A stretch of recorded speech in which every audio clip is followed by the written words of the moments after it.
Young Max stood at the entrance of the playroom. Before him was an entire area full of loud and belligerent children running and screaming in every direction. Some of them went up and down a plastic slide connected to a larger jungle gym. Giggles of joy came from all over the room, but they occurred most of all in the ball pit. The ball pit was a rather large tub, full of multicoloured plastic orbs, cluttered with small children splashing around. Max didn't particularly like other children, but his mother told him to make some friends. Max slowly descended into the pit, with a frown on his pale little face. Almost immediately after entering, a small boy tossed himself onto Max and sent him tumbling into the centre of the arena. Max resurfaced with a scowl painted on his lips. It wasn't long until after the initial accident that more kids fell back into Max. He placed his arms over his face, but to no avail. He felt the children fall onto him, shoving him further and further down. Max was frantically squirming at this point. He attempted to scream, but all that exited his lips was a soft groan as the ball pit and children sandwiched him together. He felt his face strain as his muscles tightened due to the lack of oxygen he was getting. Max was shoving and clawing at the pile above him now. The weight of the kids combined began to take its toll as an insurmountable pressure was forced onto Max. His body began to stop fighting the pressure as Max's arms and legs went limp. Their weight and the sheer number of rubber balls in the pit was preventing him from breathing, and he felt some kids knee and elbow him in the face. He could feel himself losing consciousness. He could feel himself drowning. His eyes fluttered before he completely blacked out. A strange sensation shot through Max's body as he woke up. His head was pounding, and a high-pitched ringing sound filled his ears. He soon after rubbed his head and regained his composure, happy to be able to breathe again. He allowed his fingers to run across the surface below him. He seemed to be on a moving platform of sorts. Max sat up in a daze and looked around, confused by what he saw. He wasn't sure how long he'd been unconscious. He yawned and stretched his arms out before grabbing the rail next to him. He was on an escalator, slowly moving downward. The surrounding area was different than anything Max had ever seen before. The sky was aligned with purple clouds and a pink hue. The sky was brightly lit, but there appeared to be no sun. Yet, there were stars, but with no moon. Max looked downward where the escalators were heading. He seemed to pass through a thin layer of clouds, and below those, he saw a platform. He saw colourful carnivals on it, and beautiful birds, and butterflies fluttering through the air quite majestically. But, before he knew it, Max's feet touched down onto the ground, and he stood before the gigantic place. Everywhere he looked, his eyes were met with an abundance of beauty. Lush gardens full of pure white flowers, and trees made of a cotton candy substance, filled his vision. Max pranced along the perimeter of the platform, taking in all of the sights. Then, he stepped onto a path made from the whitest marble he'd ever seen. It wasn't long after he started skipping down the path that he came into contact with the owner of the mysterious and wonderful land. He was a rather tall man, and his skin was pale and smooth. He opened his mouth to reveal a toothy grin, made up of teeth treated with the most proper of hygienic care. And the sight of the man caused Max to smile as well. He wore a red suit, decorated with blue, purple and yellow polka dots. It was tacky, but Max looked past all of that and stared in awe at the man. Happiness and joy seemed to radiate off of the man and spread in every direction. "Hello, child. Would you like a balloon?" Max smiled and nodded his head politely. His mum would always give him balloons on his birthday, and it brought back fond memories. The man smiled and held out his hand. Max took it, and together they galloped along the path and towards the centre of the carnival. A small carousel seemed to stand directly in the centre, and so the two of them got on. Little Max had trouble at first, but the man helped lift him up onto the porcelain horse. But something was bothering Max, and although he didn't want to be rude, he also wanted to know when he would be getting his balloon. "Hey, mister, is it okay if I have my balloon now?" The man turned his head towards Max and smiled. His elongated fingers curled around the brass pole sticking out of the horse's head, and he smirked before placing his hand on top of one of the polka dots aligning his suit. In an instant, he pulled the yellow polka dot out of place and blew into it, inflating the rubber into a full-sized balloon. "There, kid, you got a 2-for-1 deal. I did a magic trick and made you a balloon. Now, if you behave and have tons of fun, you can get even more prizes." Max's eyes shifted towards the man, and his eyes fluttered in surprise. More presents and gifts? His mum never got him anything, except for on Christmas and on his birthday. "Like what, sir?" Max asked the man politely. "Oh, like, I don't know. How about ice cream, Max? You like ice cream?" All Max could manage was to nod his head yes. This place was only getting better and better for him. First he got a balloon and carnival rides, and now he was getting ice cream. What more could he ask for? "Really, ice cream? Yes, sir, thank you for this." Max knew his mum wouldn't be proud of him for listening to strangers. It was one of the things she told him to never do, after all. Still, this was a nice stranger. Max didn't think he was a bad guy trying to hurt him. Perhaps if Max was older, he would understand that looks can be incredibly deceiving. But the pull of the carnival and the promise of sweets made him forget all about his mother's warning. And so, he followed the man hand in hand, deeper into the carnival. "Excuse me, mister, is it okay if I ask you a question?"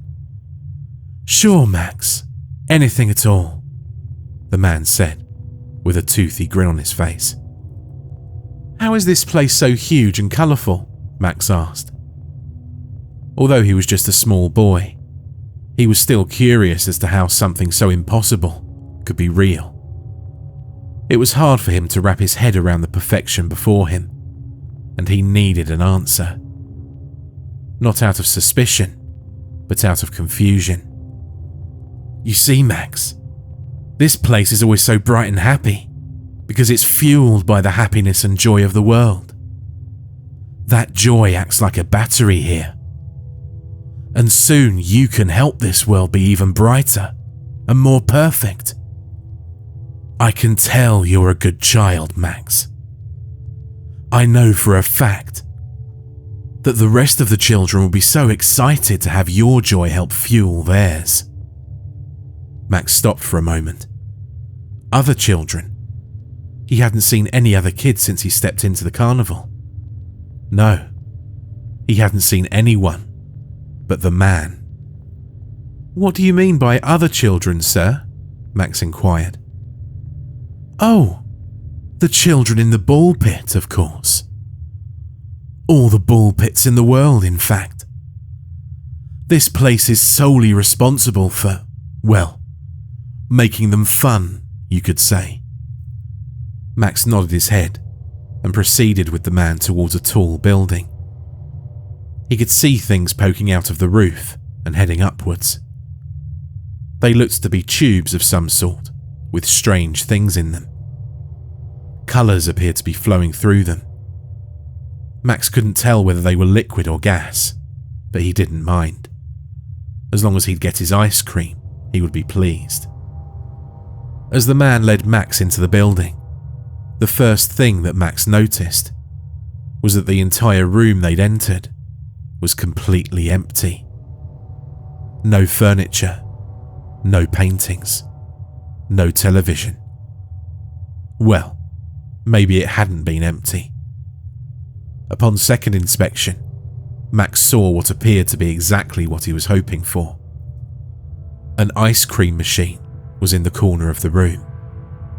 It was a soft serve. The man motioned for Max to approach the machine and gave him a plastic cup and spoon to hold the delicious frozen treat in. Max was in front of the machine and stared at the dials and buttons of it. He reached towards it and stopped.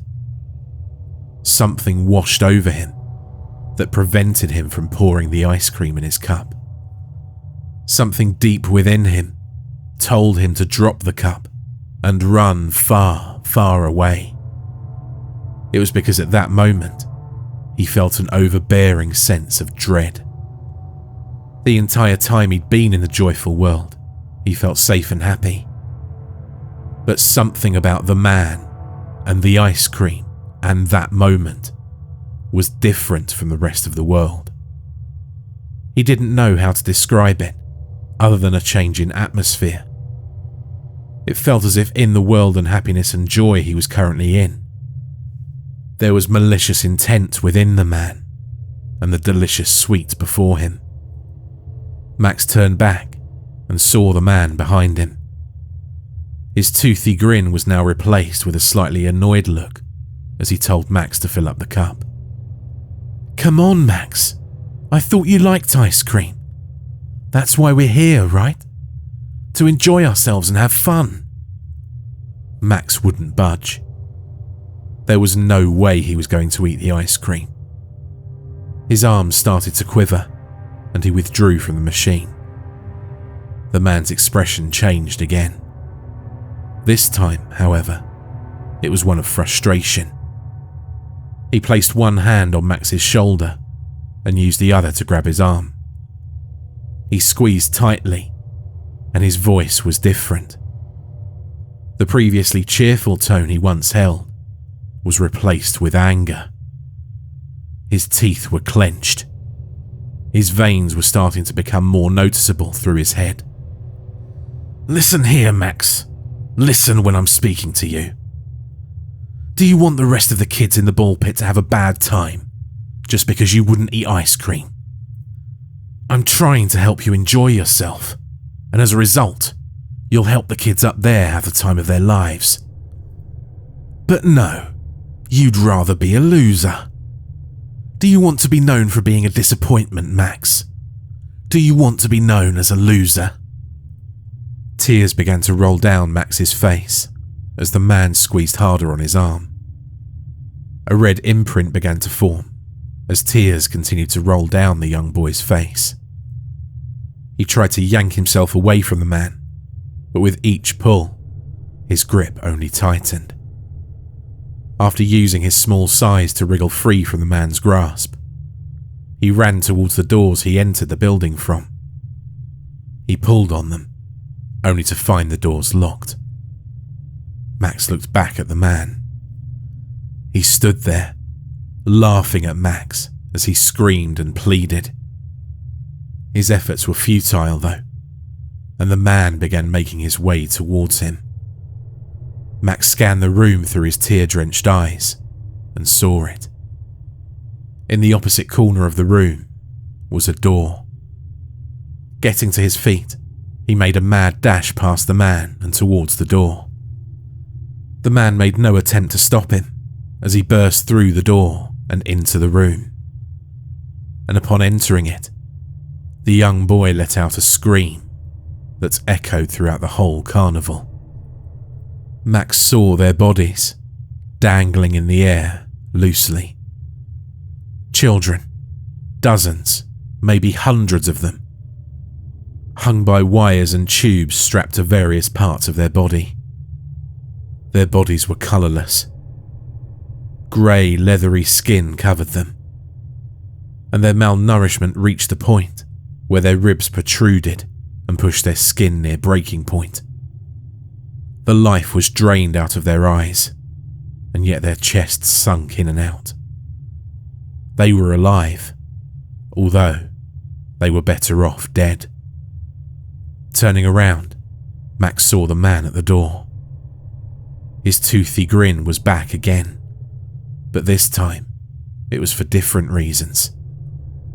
Max stepped backwards and into the entanglement of kids who swung from the ceiling.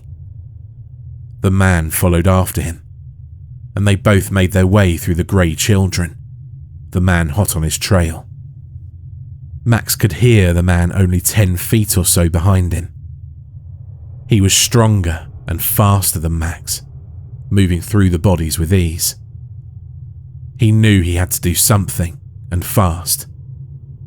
Thoughts raced through his mind, but in his panic, he somehow found a moment of clarity to think.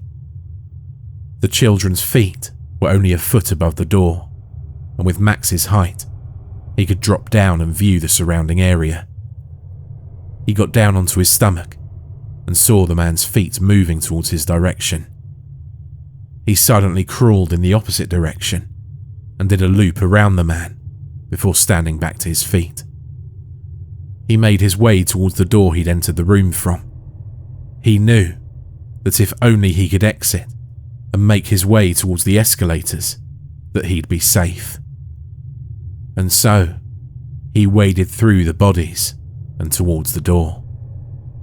He ran through it and was soon in the ice cream room. The door that was locked was made of glass, and although he didn't have the time to break through it before, perhaps the man's wild goose hunt would buy him some time. Max began to kick the glass of the door harder and harder as the glass cracked inch by inch. He knew the man had heard him because the sound of footsteps was now coming in his direction. He kicked and kicked, and soon the glass was almost shattered. The sound of footsteps was at the door across the room now, and with one last attempt, Max kicked through the glass and climbed through the small opening. He started running away from the building, only looking back once he was about 50 yards away. He saw the man bend and contort his body to fit himself through the child-sized hole in the door. Even from a long distance away, Max could hear the cracking of bones and the twisting of joints. They almost seemed to echo through the air. The man was chasing after him again now, his long legs travelling faster and farther than Max's legs were capable of. Max looked up at the sky. The once purplish clouds had now turned grey. The whole landscape was having its colour sucked out of it and replaced with grey. The same grey as the children he'd seen. Carnival rides and decorations crumbled into dust as the man yelled from behind Max. "This is what this world turns into when a child's joy isn't put to good use. Is this really what you want, Max? Do you want this world to burn?" Max didn't look back. He just kept running. To think that all the ball pits in the world were fueled by this place. It was spread out just enough to take the children away, but not so widespread that it caused the closure of play areas and other places with the pits. The Ferris wheel fell off of its hinges and crashed down into the ground below it. The carousel horses were charred black as if they'd been burnt, and the ride ceased movement. The air was filthy and filled with smog, and the flower beds and gardens died, leaving behind withering vegetation and chipped wooden fences, rather than the painted ones that Max had seen upon entering. But Max held on to some hope, because in the distance he could see the escalator, and he heard the kids in the sky playing in the pit. The man was gaining on Max, and with every step, Max grew more and more tired. What started out as a 50-yard head start was now only 20 feet. But Max was determined to avoid the fate the other kids met. He only had 10 more yards until he was upon the escalator. He was so close to the railing that he could extend his arm and touch it. He felt the hot breath of the man in the suit behind him, and with that, Max lunged onto the escalator. He felt the man's lanky fingers wrap around his ankle and pull. Max looked back and saw him. His entire appearance had changed. His suit was stained and tattered, and the previously bright colours were dull. His hair was neat before, but was now a greasy mess of white. His skin was deteriorating and rotting, and he smelled of death and disease. He was showing Max what the world would look like without the joy and creativity of children. How it fell apart and plunged into darkness and decay. Max was more determined than ever to get back to his world. He reared up his other foot and stomped down on the man's hand, crushing it between his shoe and the hard metal escalator step. The man screamed out in pain and looked up at Max, his face full of hunger and malice. "You can't escape, Max. I'll have your spirit and your energy. And you'll help fuel this world, just like the rest of the kids." Max reared up his foot and kicked the man directly in the eye, sending him tumbling down the steps and into the world below. In a hurry, Max raced up the steps and towards the heavens. He only looked down when he was near the top of the escalator, only to see the man at the very bottom. The world was back to its usual colourful look, and the man waved at Max from below. Although he wasn't sure, Max knew that the man had the same toothy grin as he always had. Looking back up at the sky, he ascended past the clouds and felt the texture of the plastic orbs. He heard the sound of kids playing in the pit, and he made his way upwards to the top. Max felt the edge of the ball pit and climbed out, absolutely exhausted. He watched all of the swarming in the pit like a bunch of animals, ignorant of what lies below. And as he watched the kids play in the pit, he did notice one thing in particular. The pit seemed different than it was before. He didn't know what it was.